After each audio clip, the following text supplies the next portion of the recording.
Ito yung kalagayan ng Marikina River ngayon guys, as of 3:45 PM local time. Ang level ng tubig guys, umabot na sa 15 meters. Ayan guys, oh.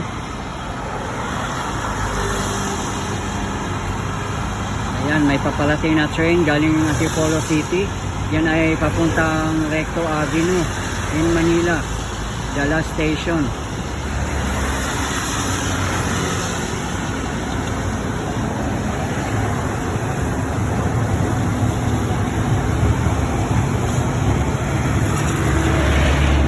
Nung bagyong Karina guys, talagang umapaw yan dito guys. Halos lumebel sa release ng train.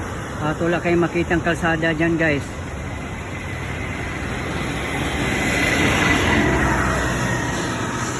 Dito tayo sa Marcos Highway in Marikina City.